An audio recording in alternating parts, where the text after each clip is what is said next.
maging etong undersecretary ng DOJ mga kababayan na si Yusek Andres ay sinagot din po ang ating Vice Presidente. 'Di ba kung matatandaan nyo kahapon, sinabi nitong si Sara na kaya hindi na siya a-attend mga kababayan dahil nakikitaan niya na hindi na magiging patas yung investigasyon ng NBI dahil nga daw under ng presidente etong DOJ at eto daw pong DOJ ay under naman etong NBI. So ngayon pakinggan po natin itong sagot ni Yusek Andres mga kababayan patungkol sa sinasabi nitong si Sara. Sabi ni Vice President Sara Duterte, I don't think na patas ang investigasyong ito. Referring to the investigation of the DOJ. Ano po? Makikita natin na yung pronouncement of the President may bias na doon. Sabi pa ng USEC ng DOJ, I think she was referring to you. Sinabi niya na a threat is a threat. Di ba sinabi mo sa amin dati? Sabi kasi ni Senator Bato, hindi, conditional threat yan eh. Sabi mo no, there's no such thing. A threat is a threat. So malamang ikaw ito. Si Bato kasi ang pasimpleng pahama kay Sara eh. Kasi mga kababayan, ipipilit pa kasi nila na hindi daw pagbabanta yung sinabi ni Sara laban po dito kay PBBM, kay First Lady at saka kay House Speaker. At ginawaan pa ni Bato de la Rosa ng sarili niyang version na conditional threat daw yon. Pero hindi niya alam na kahit ano pang itawag nila doon sa ginawa or sinabi nitong si Sara, pagbabanta pa rin yung babagsakan niyan. Nagbanta pa rin siya mga kababayan. Diba? So ngayon ipagpatuloy pa natin. Doon pa lang sinabi niya na kung ano yung posisyon niya. Kahit pa sabihin nila na may investigasyon, sa umpisa pa lang ay may desisyon na sila na mag-file ng cases. Anong reaksyon ni Yusek Andres? Go, sir. Takot makakasuhan. Well, hindi po tama na sabihin na bias po ang Department of Justice. Ang Department of Justice po ay makikinig sa panig ng ating Vice President at sa lahat po ng posibleng ebidensya na ihain niya at pati po ng iba pang testigo at bibigyan po siya ng full opportunity to be heard bago ho kami magkaroon ng evaluation at desisyon kung magfa-file man ng kaso. Trabaho po ng Department of Justice ang mag-imbestiga at mag-prosecute ng mga offenses, lalo na po kapag ang bagay na ito ay patungo sa isang mataas na halal na opisyalis. Yung pong mga napag-usapan in the... Di ba kung matatandaan nyo nga nung panahon ni Duterte, nung may nagbanta, maestra ata yung nagbanta na yon, guro, mga kababayan, yung nagbanta sa buhay nitong si Digong na kung saan nagbiro lang naman yon na magbibigay ng 50 million sa makakapagtumba kay Duterte. Pero ang matindi doon mga kababayan, di ba, ayun, automatic inaresto yon. Tapos sinampahan pa ata ng samut-saring kaso. Tapos ang pinakamasakla pa din dyan mga kababayan, yun ding isang tumawag ng baliw. Diba kay Duterte? Inasuhan din ata yun mga kababayan. Ganon sila katindi. Tapos ngayon, na binibigyan ng pagkakataon etong si Sara Duterte, dahil nga may due process sa panahon ng administrasyon ni PBBM, binibigyan ng pagkakataong magpaliwanag, ayaw niya namang magpaliwanag. Tapos magsasalita siya sa kanyang press con na tingin niya hindi patas etong gagawing investigasyon ng NBI dahil nga daw sinasabi na pagbabanta daw yung ginawa nitong si Sara. Di ba kung tatanungin natin ng mamamayang Pilipino na mismong saksi kung paano niya pinagbantaan ang buhay ng presidente at ng asawa nito at ng House Speaker mga kababayan, di ba ang sasabihin ng mga kababayang Pilipino nating karamihan, pagbabanta talaga yung sinabi niya. Kahit pasabihin ni Bato na conditional threat, pagbabanta pa rin yan. Tapos ang isa pa dyan mga kababayan, kaya siya pinapatawag ng NBI kasi nasa due process yung ginagawang pag-iimbestiga ng NBI. Ang unfair naman kasi ng ginagawa nitong si Sara, binibigyan siya ng pagkakataon na magpaliwanag pero siya naman yung ayaw magpaliwanag. Tapos sisiraan niya ang NBI at sasabihin niya na hindi magiging patas yung investigasyon. Di ba? May problema mga kababayan sa pag-iisip. Anyway, pagpatuloy pa natin. The past are all theoretical discussions on the possible crimes that could have been committed by the Vice President. Yan po ay diskusyon na akademiko, theoretical, at yan po ay dapat tapatan ng ebidensya bago tayo magkakaroon ng evaluation at desisyon kung magfa-file man ng kaso. Wala pong prejudgment. But at that point in time, ang ating pong mga kababayan ay nagtatanong kung ano ang ginagawa ng ating pamahalaan tungkol po dun sa mga seryosong banta na yon. At ang media rin po, kagaya ninyo, gustong alamin kung ano ang posibleng mga charges or criminal offenses ng Vice Presidente sa kanyang mga pahayag. Kaya hindi po prejudgment yan. Yan po ay mga academic discussion para po malaman ng ating taong bayan kung ano po ang posibleng criminal liability ng mga taong nagsasagawa ng ganyan pong mga plano, Opo. ng ganyang pagbabanta. Oo. At at the end of the day, yung proseso po ng batas, kagaya po ng pag-issue ng subpoena, bibigyan kayo ng pagkakataon na magpaliwanag at iharap ang mga testigo ninyo. Maaari po kayong assisted by counsel during the investigation. Lahat po yan ay binibigay ng ating National Bureau of Investigation. Kaya it's very unfortunate. Ang problema kasi mga kababayan, 'di ba humihingi siya ng advance questionnaire, yung advance na question para masasagot niya at mapapaghandaan niya. Kaso ang problema, hindi ata siya pinagbigyan ng NBI. Kaya hindi siya naka-attend mga kababayan. Aminin man natin or hindi, yun din yung possible na isang dahilan. Natatakot ang ating Vice Presidente na magkamali ng sagot. At dahil sa kanyang pagiging at dahil sa kanyang mga isasagot na mali, natatakot siya na baka siya makasuhan. Yan ang nakikita natin dyan mga kababayan. Kaya iniiwasan niya itong patawag ng NBI at hindi siya pumupunta kasi walang advance na question na ibinigay ang NBI na hindi niya mapapaghandaan. At ang isa pa dito mga kababayan, kaya siya ipinapatawag ng NBI is para idulog din niya or sabihin niya sa NBI kung sino yung mga nagbabanta sa buhay po niya. Alam nyo, kapakinabangan din ni Sara yung iniisip dito. Dahil yung kanyang kapakanan, kung talaga may nagbabanta sa buhay niya, mapapag-usapan din kung sakali na-attend po siya dito po sa patawag ng NBI. Kaso nga lang ang problema, nung sinabi ng NBI na hindi sila nagbibigay ng advance na question, doon na nagkandaleche-leche na hindi umaalis, na hindi uma-attend ang ating Vice Presidente at maraming dahilan. Ano po ngayon, ipagpatuloy pa natin that hindi po dadalo ang ating Vice Presidente. At may dagdag ko lang, ang importante ding pakay ng NBI doon sa pagpapatawag kay Sara Opo. ay upang tugunan po yung kanyang concern sa kanyang alleged threats sa sarili niya. Diba? Dahil obligasyon po ng gobyerno na protektahan ng ating Vice Presidente. Opo. At gusto po naming malaman kung saan yung possible source of threats, kung meron po dating insidente or mga sitwasyon na naglalagay ng banta sa kanyang buhay, kailangan po naming malaman yon through the NBI at gagawa po kami ng paraan para maprotektahan din ang ating Vice Presidente. Kaso ang problema mga kababayan, may banta ba talaga sa buhay ng ating Vice Presidente? Eto mga kababayan press 1 nga kung sa tingin ninyo, may banta talaga sa buhay ng ating Vice Presidente 6 months ago pa na nila nalaman na may banta po sa buhay nila. Press 2 mga kababayan, kung sa tingin yung gawa-gawa lamang po ito ng ating Vice Presidente dahil natatakot siya sa kanyang naging banta sa buhay ng Presidente at ng First Lady at saka ng House Speaker. So malaya po kayo makapag-comment mga kababayan.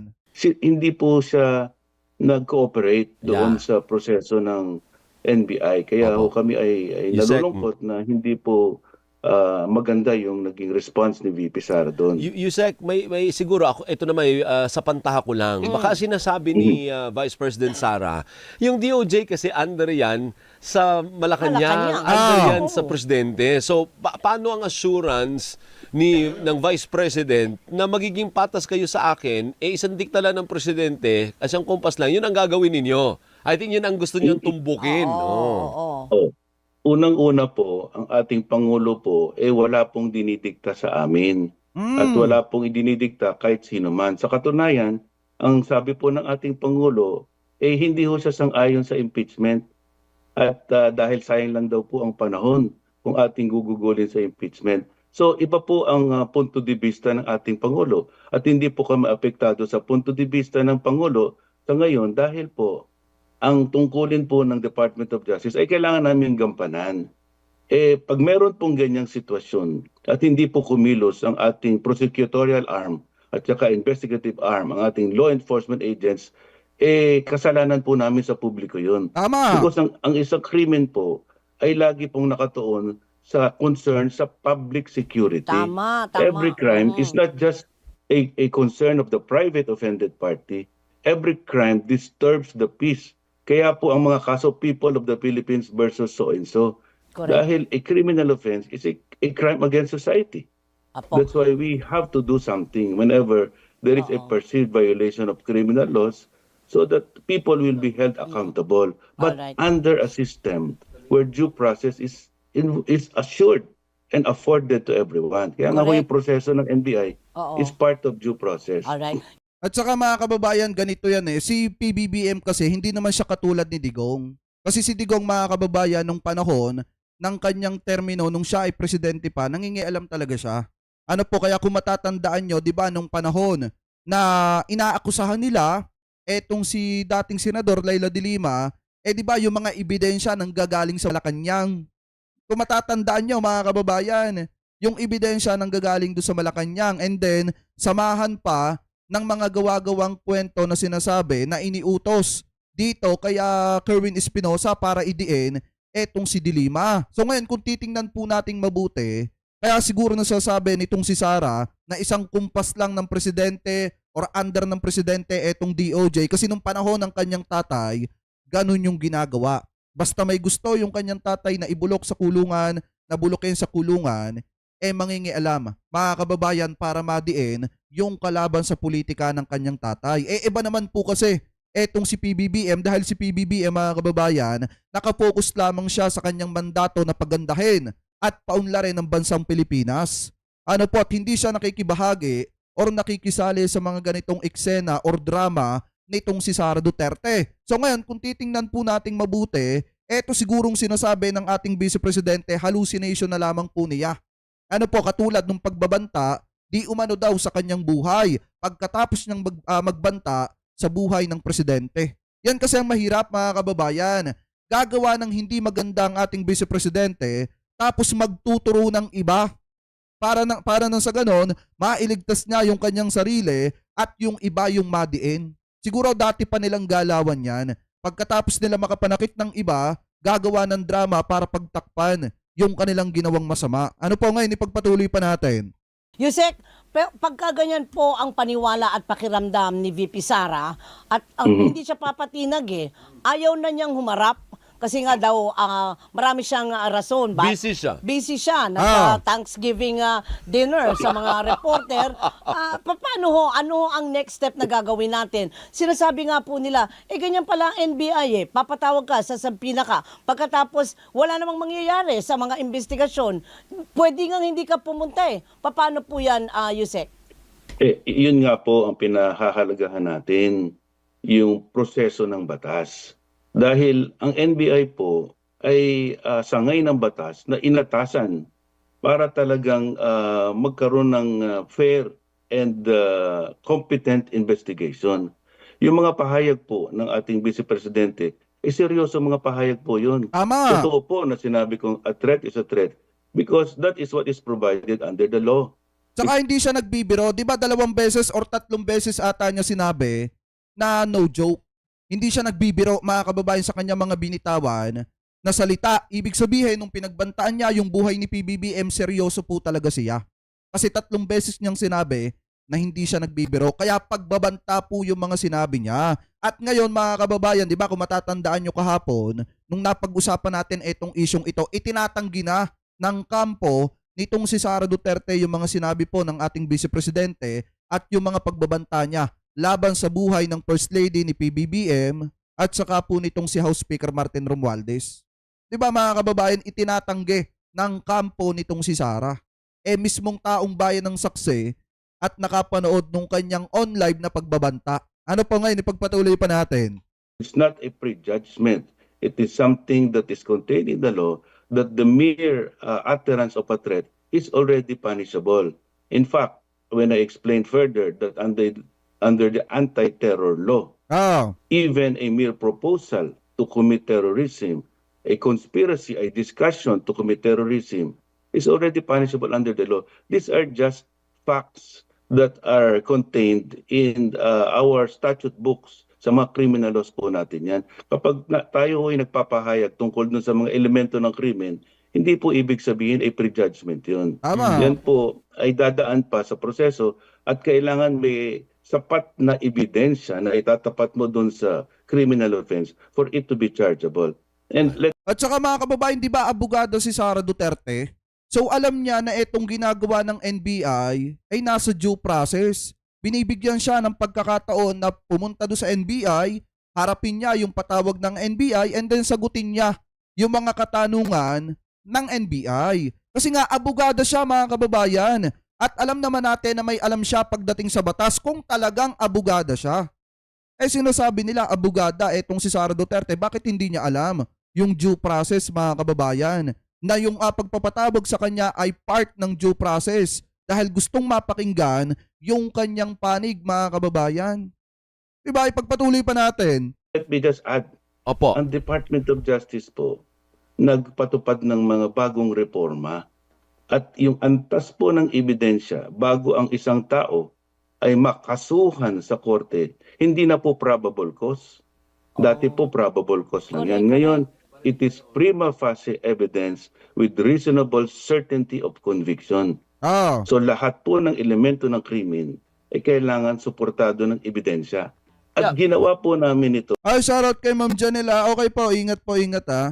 purposely to avoid harassment suits. Yes. Pag But, wala pong yeah. ebidensya, hindi po dapat sampahan ng kaso ang isang tao sa korte. Pero Dahil Yusek, violation po ng human rights yan. it goes At both we will ways assure the also. Vice President of the same treatment. It goes both ways also. Kasi pag ibig sabihin nun, pag nagsampa ng kaso yung NBI, sure na sure sila na may prima facie Dapat. case. Oo. Di ba? Sure na sure. Tama po yan.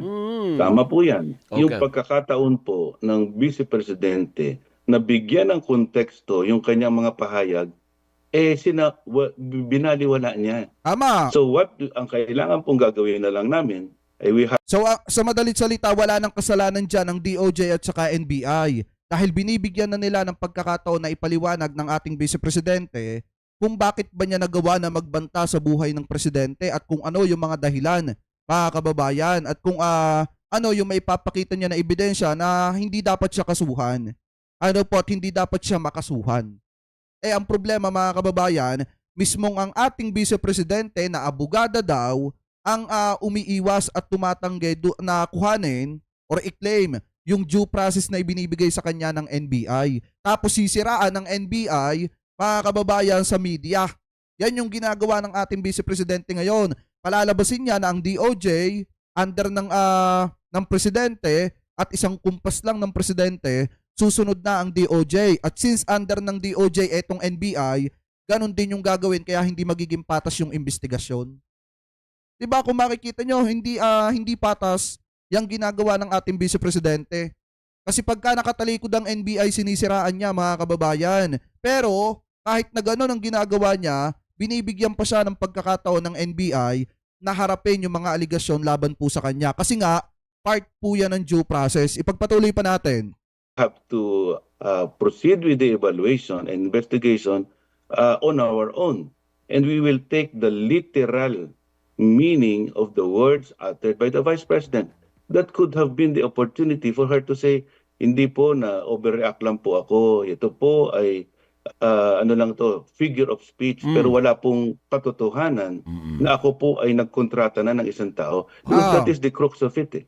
The Vice President in her public statement in a press conference said that she already engaged the services of an individual to undertake the execution. Yung pagpapatay po sa Pangulo, sa First Lady, at sa ating Speaker Martin Romualdez. Yusek, baka yun naman yung very serious matter po yan. Yusek, Put in the proper context. baka We yun have to naman yung take it as laman. is. Baka yun naman yung laman ng kanyang counter affidavit. Hindi kaya kasi nagsumite din siya through her lawyer . Baka yun naman yung laman nun. I-double check ko po yan sa aking pong kaalaman. Sulat lang po ang ibinigay. Hindi po So hindi counter sa affidavit. Sulat explained Hindi it po saying sworn statement. na hindi siya a-attend. Ayun, Yun, ganun okay. lang. Okay, so hindi wala siyang narration Wala pa. na hindi threat ang ginawa ko dahil ganito. Walang ganon. pa. Wala siyang justification, Yusek. aalamin ko po yan. Ang pagkaalam ko po, sulat Ang nangyari kasi sulat lang ng abogado yon na may perma ni Sara. Mga kababayan, na itinatanggi nung kanyang kliyente yung mga paratang na nagbanta si ganito, si ganyan, at pinagbantaan yung buhay ni ganito, etc. Ganun lang ang nakalagay mga kababayan dun sa sulat nung kampo nitong si Sara. Yung po mismong nagsasalaysay doon, abogado nitong si Sara na pinirmahan lang mismo nitong si Sara at hindi po mismong salaysay nitong si Sara Duterte.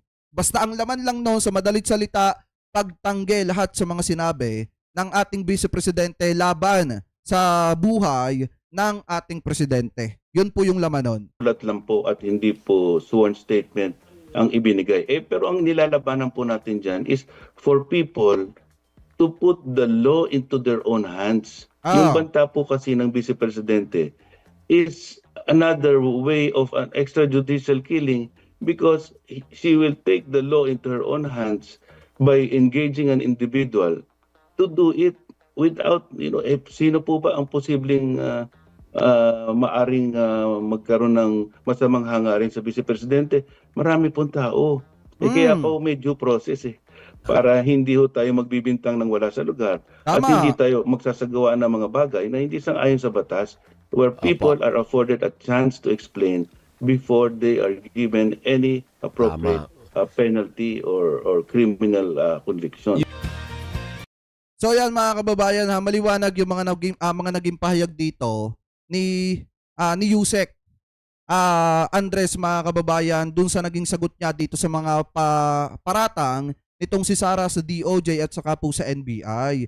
Kasi mga kababayan, kaya siya pinapatawag kasi gusto ng NBI na magkaroon na makuha ni Sara Duterte, makamtan niya yung due process. Kasi baka mamaya sabihin ng mga taga-suporta nitong si Sara na ginigipit na naman, pinupolitical harassment na naman etong si Sara. Pero ang nakakapagtaka kasi dito, abogada naman siya, siguro alam niya naman yan.